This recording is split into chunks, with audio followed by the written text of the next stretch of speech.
চিৰচেনেহী জন্মভূমি অসমৰ শ্ৰদ্ধাৰ সংগ্ৰামী থলগিৰি জনগণ আৰু সংযুক্ত মুক্তি বাহিনী অসম স্বাধীন সংগঠনৰ প্ৰিয় বিপ্লৱী বন্ধুসকল, জয় জয়তে আপোনালোক সকলোলৈকে সংগঠনৰ মজিয়াৰ পৰা শ্ৰদ্ধা আৰু বৈপ্লৱিক অভিনন্দন জনাই সভাপতি আসনৰ পৰা আজি এই পবিত্ৰ অমৰ মৃতক দিৱসৰ সমূহ বক্তব্য আগবঢ়াবলৈ ওলাইছোঁ।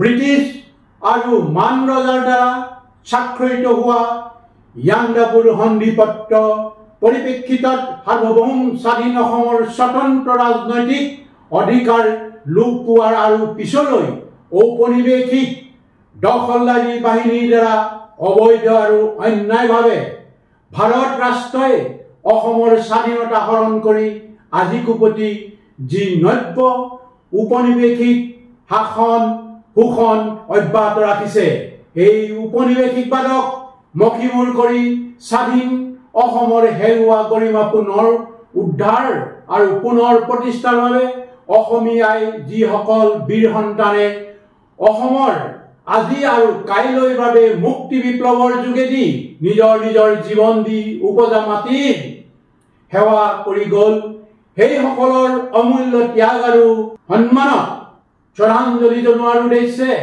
আমাৰ সংগঠন সংযুক্ত মুক্তি বাহিনী অসম স্বাধীনৰ অনন্য গুৰুত্বপূৰ্ণ দিন অমৰ মৃতক দিৱস আজি শত সহস্ৰ অসম সন্তানৰ কলিজাৰ কেঁচা তেজেৰে সিক্ত মুক্তি বিপ্লৱৰ বুৰঞ্জীৰ পৃষ্ঠাত ২৭ জুলাই দিনটো থলগিৰি জনগণৰ মানসপটত চিৰস্মৰণীয় হৈ আহিছে।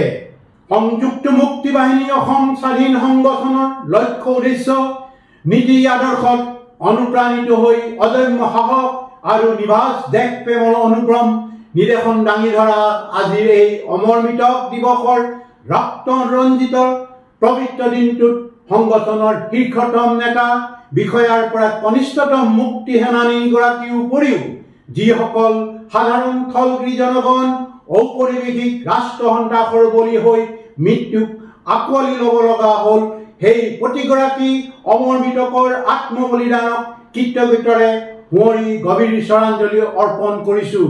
তেখেতসকলৰ স্মৃতিত শিৰণত কৰি সন্মান জনাইছোঁ, সোঁৱৰিছোঁ তেখেতসকলৰ অসীম সাহসৰ কথা।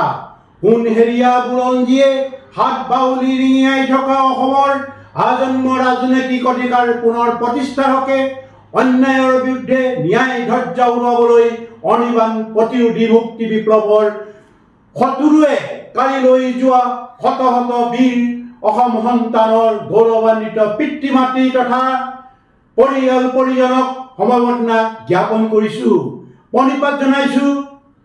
তেখেতসকলৰ অমৰ ত্যাগ লগতে চিৰঘূণীয়া হৈ দুৰ্বিহ জীৱন নিৰ্বাহন বাস্তৱতাক মানি সত্য জয়ৰ বাবে অপেক্ষাত থকা সকলৰ আশু আৰোগ্যৰ কামনা কৰিছোঁ। সেই সুবাদতে যুদ্ধবাজ ঔপনিৱেশিক ৰাষ্ট্ৰৰ ভেৰণীয়া বাহিনীয়ে অন্যায় তথা স্বৈৰাচাৰীভাৱে যিসকল মুক্তিকামী জনগণক অসমৰ বিভিন্ন কাৰাগাৰত আজিকোপতি বন্দী কৰি ৰাখিছে, তেওঁলোকলৈ সহমৰ্মিতা জনাই বিনাশত্বে মুক্তিৰ দাবী জনাইছোঁ।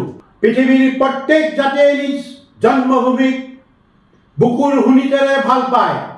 বিশ্বৰ প্ৰতিটো স্বাধীনচিতীয়া জাতিয়ে কেঁচা তেজৰ বিনিময়ত নিজৰ জন্মভূমি তথা দেশৰ সাৰ্বভৌম স্বাধীনতা অক্ষুণ্ণ ৰাখিবলৈ সক্ষম হৈছে। এই মৰ্তৰ আন আন স্বাধীন মনা জাতিসমূহৰ দৰে অসমো তাৰ ব্যতিক্ৰম নহয়। বুৰঞ্জীৰ পাতে পাতে সি বিদ্যমান। আহোম শাসনৰ সময়ছোৱাত উত্তৰ-ভাৰতকৈ দিল্লীৰ শাসকে চলোৱা আক্ৰমণত অসমীয়াই ভাল পোৱা হেজাৰ বিজাৰ অসম সন্তানে কলিজাৰ কেঁচা তেজেৰে আই আচল তিয়াই অসমীয়াই গৌৰৱ উজ্জ্বল ঐতিহ্য অক্ষুণ্ণ ৰাখি গৈছে। কেৱল আলগৈ ৰণেতেই একেদিনাই প্ৰায় 10,000 থলগিৰি সৈন্যই নিজৰ জীৱন উৎসৰ্গাৰে উপজা মাটিৰ সাৰ্বভৌম স্বাধীনতা বজাই ৰাখিবলৈ সক্ষম হৈছিল। পৰৱৰ্তী সময়ছোৱাত ব্ৰিটিছ ঔপনিৱেশিক কালছোৱাত গন্ধ কোঁৱৰ, ধনঞ্জয় বৰগোহাঁই, পিয়লি ফুকন, পিয়লি বৰুৱা, জীউৰাম, দুলীয়া বৰুৱা আদি বহুতো অসমীয়াই বীৰ সন্তানে নিজৰ জীৱন উৎসৰ্গৰে স্বাধীনতা বিপ্লৱৰ বীজ অংকুৰিত কৰি নিবাজ দেশ প্ৰেমৰ চানেকি সৃষ্টি কৰি থৈ গৈছে। সেইদৰে ব্ৰিটিছৰ অন্যায় অনীতিৰ বিৰুদ্ধে পথৰুঘাটত প্ৰায় 140 গৰাকী থলগিৰিয়ে প্ৰাণ আহুতি দিয়াৰ লগতে প্ৰায় 150 গৰাকী থলগিৰি আহত হয়। ব্ৰিটিছৰ ক্ষমতা হস্তান্তৰৰ পিছত উপনিৱেশিক ভাৰতে চলে বলে কৌশলেৰে অসমক তথাকথিত ভাৰতৰ সৈতে সাঙুৰি লোৱাত পুনৰ এবাৰ অসমৰ স্বাধীনতাৰ বেলি মাৰ যোৱাৰ উপক্ৰম হ'ল। এই হেৰুৱা স্বাধীনতা উদ্ধাৰ কৰি পুনৰ প্ৰতিষ্ঠাৰ বাবে 1979 চনৰ 7 এপ্ৰিলত তৰা সমৃদ্ধ সহস্ৰ জাতীয় মুক্তি বিপ্লৱৰ নেতৃত্ব প্ৰদান কৰা সংযুক্ত মুক্তি বাহিনী অসম চমুকৈ আলফা সংগ্ৰামৰ ভয়ে খেদি পৰা নব্য উপনিৱেশিক ভাৰতীয় ভেৰণীয়া বাহিনীৰ 1991 চনৰ আজি দিনটোতে দৰঙৰ ডিপিলাৰ 5 গৰাকী নিৰীহক স্বাধীনতাৰ মুক্তি সেনানী সজাই হত্যা কৰে। সেই আৰম্ভণি কিছু পূৰ্বে 1990 চনৰ 28 নৱেম্বৰৰ নিশা ভাৰতীয় শাসকে অসম চৰকাৰক অন্যায়ভাৱে ক্ষমতাচ্যুত কৰি অসমত ঔপনিৱেশিক কলা আইন প্ৰণয়নে দখলদাৰী বাহিনীৰ যোগে মুক্তি বিপ্লৱৰ দমনৰ নামত অসমৰ থলগিৰি জনগণৰ ওপৰত যি বৰ্বৰ কাণ্ড সংঘটিত কৰিলে সেয়া বুৰঞ্জীত এক কলা অধ্যায়। উল্লেখযোগ্য যে আলফা দমনেৰে অসম ভাৰতৰ ৰাজনৈতিক সংঘাত সমাধান কৰাৰ উদ্দেশ্যেৰে ঔপনিৱেশিক ভাৰতৰ ভেৰণীয়া বাহিনীয়ে চলোৱা অপাৰেশ্যন বজ্ৰঙত ঔপনিৱেশিক ৰাষ্ট্ৰৰ সামৰিক অস্ত্ৰাগাৰত সঞ্চিত সেই সময়ৰ সকলো প্ৰকাৰৰ আধুনিক অস্ত্ৰ আলফাৰ বিৰুদ্ধে প্ৰয়োগ কৰিও সফল হ'ব নোৱাৰা তাৰ প্ৰায় ছমাহৰ পিছৰ পৰাই পৰ্যায়ক্ৰমে Sherdil, rhino, cobra, golden bird, Bhutan all clear আদি অভিযানত দখলদাৰী বাহিনী আলফাৰ বিৰুদ্ধে অত্যাধুনিক সমৰাস্ত্ৰ বখজ ব্যৱহাৰ কৰিছিল। ক্লাউড9, ব্লেজিং খুকুৰি, আৰ্কিড, থাণ্ডাৰ ষ্টৰ্ম আদি সামৰিক আক্ৰমণে মুক্তি বাহিনী সেনানীৰ সকলৰ লগতে অনেক সাধাৰণ জনগণৰ জীৱন কাঢ়ি লৈ গ'ল। দখলদাৰীৰ শত্ৰুৰ পৰা উপজাতিৰ স্বাধীনতা ৰক্ষা কৰিবলৈ এইদৰে যুগে যুগে অসমীয়াই যোগ্য বীৰ সন্তানে বুকুৰ সুনিতেৰে অসমৰ মুক্তি বিপ্লৱৰ বুৰঞ্জীৰ পাঠত নিজৰ নাম খোদিত কৰা অমৰমিতক সকলৰ নাম চিৰকালৈ উদ্দীপ্ত হৈ থাকিব। শেহতীয়াকৈ যোৱা 13 জুলাই তাৰিখে পুৱতি নিশা ঔপনিৱেশিক ভাৰতীয় ভেৰণীয়া বাহিনীয়ে ম্যানমাৰস্থিত নগা অধিকৃত অঞ্চলৰ সংযুক্ত মুক্তি বাহিনী অসম স্বাধীন সংগঠনৰ একাধিক চলমান শিবিৰত অত্যাধুনিক প্ৰযুক্তিৰ আত্মঘাতী ড্ৰোন, যুঁজাৰু বিমানৰ পৰা মিছাইল আক্ৰমণ তাৰেই জ্বলন্ত উদাহৰণ। যি আক্ৰমণত আমাৰ সংগঠনৰ নিম্ন পৰিষদৰ সন্মানীয় সভাপতি জেনেৰেল নয়ন অসম, সহবিত্ত সম্পাদক মেজৰ জেনেৰেল গণেশ অসম আৰু সামৰিক সদস্য ত্ৰিকেন্দ্ৰ অসমে অমৰমিতক বৰণ কৰিব লগা হয়। কোৱাৰ বাহিৰ যে অসমৰ থলগিৰি স্বকীয় বুৰঞ্জীৰ ঐতিহ্য পৰিচয়ে মহিমামণ্ডিত চহকী জাতিৰ আৱেগ অনুভূতি আৰু প্ৰাপ্য অধিকাৰক ঔপনিৱেশিক ৰাষ্ট্ৰই তাৰ দখলদাৰী বাহিনীৰ সামৰিক শক্তি প্ৰয়োগে অন্যায় অনীতিৰে আমাৰ সংগঠনৰ নেতা বিষয়া সদস্যা হত্যা অথবা বিভিন্ন প্ৰকাৰে লোভ লালসা প্ৰলোভন দিগ্ভ্ৰষ্ট কৰি অসমৰ শত স্বাধীনতা পুনৰ প্ৰতিষ্ঠাৰ বিপ্লৱক নিশেষ কৰি অসমৰ ওপৰত অভিভাৱকৰ কৰ্তৃত্ব যুগ যুগান্তৰলৈ বাহাল ৰাখিব বিচাৰিছে, যিটো কোনো স্বাধীন মনা জাতিয়ে বানি ল'ব নোৱাৰে। নিজকে বিশ্বৰ সৰ্ববৃহৎ গণতান্ত্ৰিক ৰাষ্ট্ৰ বুলি জাহিৰ কৰিব বিচৰা ভাৰতে আত্ম উপলব্ধি কৰা উচিত যে অসম আৰু অসমৰ থলগিৰি জনগণে ভাৰতৰ ঔপনিৱেশিক কবলৰ পৰা সাৰ্বভৌম স্বাধীনতা বিচৰাটো সুস্থ গণতন্ত্ৰত বিশ্বাসী সকলো নাগৰিকৰ আৰু ৰাষ্ট্ৰসংঘ দ্বাৰা স্বীকৃতি অধিকাৰ। কিন্তু ঔপনিৱেশিক ভাৰতৰ শাসকসকলে গণতান্ত্ৰিক প্ৰক্ৰিয়াৰে আমাৰ ন্যায্যতাক সন্মান প্ৰদৰ্শন কৰাৰ সলনি সামৰিক শক্তি প্ৰয়োগ কৰি সংগ্ৰামখন নিঃশেষ কৰিবহে উঠি পৰি লাগিছে।